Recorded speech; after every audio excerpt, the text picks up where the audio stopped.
Our first part of the Sports Medicine 1 refresher is going to refer to forms and documentation. Now, I know in Sports Medicine 1 we very briefly touched on what a HIPS form is, or a HOPS form, and that's basically where we start today, but we're going to add more to it.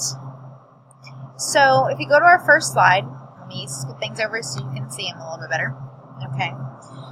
There's several different areas where different forms and different documentation is vital, especially in any type of medical environment. So one thing that we see, insurance coverage. In insurance world, they are going to pay a portion, not always everything, of the services that you are given. They're not going to just dish out money unless there's proof that you have had the following services. So in our world, in athletic training, they're not going to just assume that you gave them an ice bag, or that you had wound care that you took care of, or you set them up with a moist heat pack.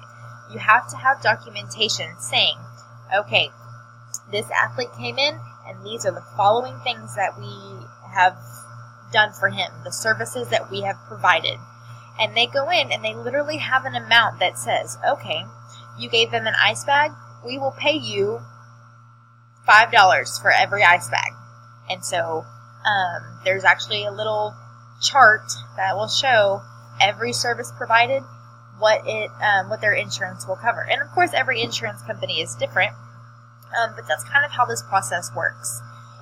And as it relates to athletes and insurance, the school has a secondary insurance policy.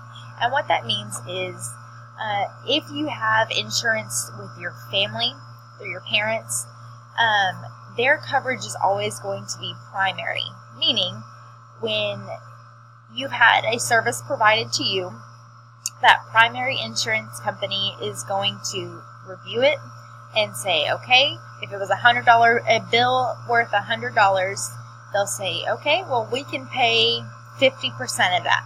So now your bill is $50. Well, if you have that secondary insurance, which all of our athletes do, that secondary insurance company is going to go through and say, okay, now we have $50. We might only be able to provide $10 worth of savings. You're responsible now for the remaining $40.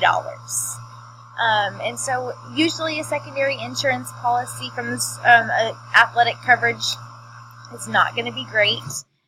Usually a primary coverage is going to save you a lot more than your secondary. But it's definitely worth having. It's better than not having any extra coverage at all.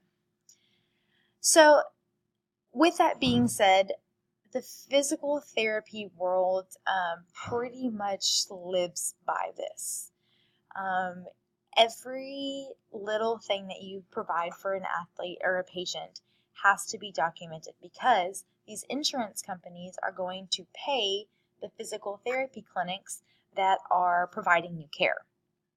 If you are not documenting everything, then that's just money that you're not getting back, that you are providing these services and going to get nothing in return.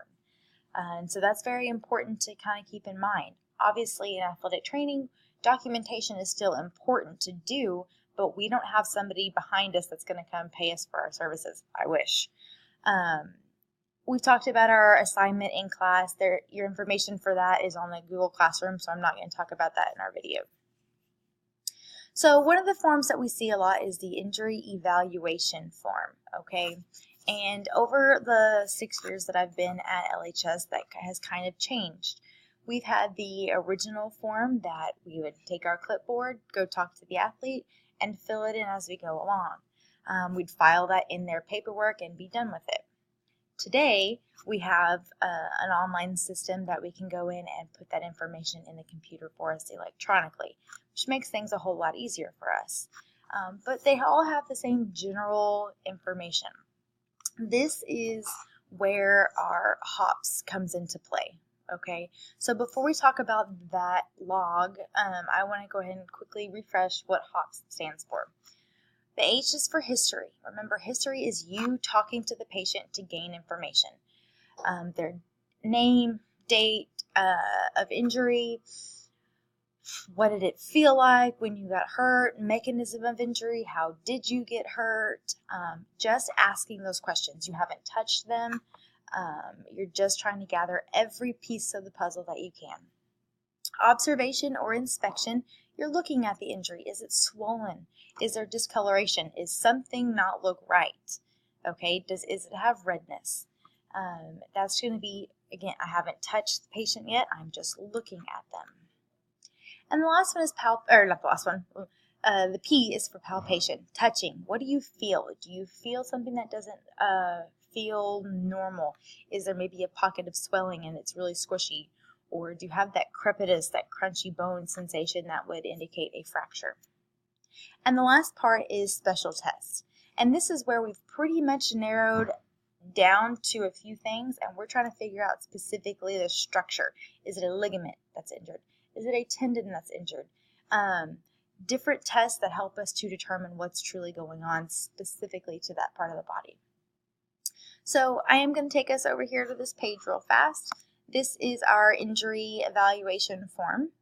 You fill out these questions and kind of helps you document what's going on with the patient. This is what your homework assignment was based on. So just I know we went through these in class, but I'm going to run through this quickly with y'all again. So your patient's name, DOI. DOI stands for date of injury, okay?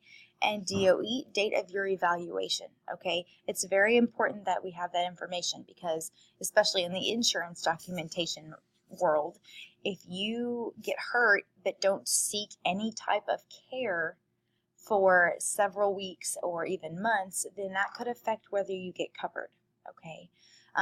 Filling out where the injury occurred specifically, what type of surface, were they on a court, were they on the track, what type of surface were they on, the pain scale, how did they feel? That's very subjective information. I might think it's a 10 out of a 10, but you might think that was only a 3 out of a 10. Our body part, is it the left side, the right side, both sides, bilateral, both sides, and what? The ankle, the foot, the wrist. Mechanism of injury, how did the injury occur? And then the last part is just additional information that you can gather. Have you hurt this ankle before? Where specifically does it hurt? What makes it hurt worse? Walking up the stairs, jumping, anytime I put pressure on it. Okay. That is our history portion of that form. The next section is the observation or inspection. Okay. What does it look like? The swelling, ecchymosis, deformity. Be specific. Yes, there's swelling over the lateral malleolus, okay, that kind of stuff. Where does it hurt specifically? To touch, it's very sensitive. Our range of motion, remember, active, passive, resistive. Is it within normal limits? They can do it just fine, or are they limited in something? Limited active flexion. Strength test, that was our manual muscle testing chart where it was 0 to 5. But do they have good strength? Can they do resistive range of motion with no problems? And then the special tests are going to be the ones that determine specifically what's wrong. Your assessment of injury, what is your diagnosis? Calcaneofibular ligament sprain. Okay, what's wrong with them? And what are you going to do about it? Do they need to have the RICE treatment? Rest, ice, compression, elevation. Do they need to come in for morning treatments? And then what's their status as far as athletics goes? Are they full go, 100%? Are they out, no activity whatsoever? Limited, maybe they cannot lift lower body, but they can lift upper body. And as tolerated is completely on the patient. It's what they feel like they can do. So I know that was a lot in a little bit amount of time, but that's going to be what our injury evaluation form is all about. And the one that we do online is pretty much the same thing. It's just a matter of clicking and drop down menus versus you having to write in and get that detail from the patient, okay?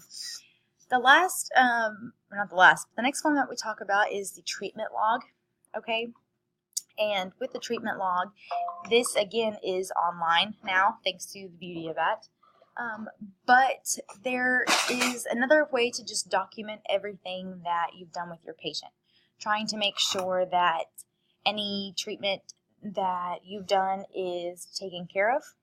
And then anything that somebody comes behind me, like if Coach Fisher is going to help that patient tomorrow, he can look at my log and say, yep, that's exactly what happened. And this is what our treatment logs look like. So you have the patient's information, whoop, and then you literally have all these boxes that show what was done. Like ice bag, check. Ice massage, check. Hot whirlpool, cold whirlpool.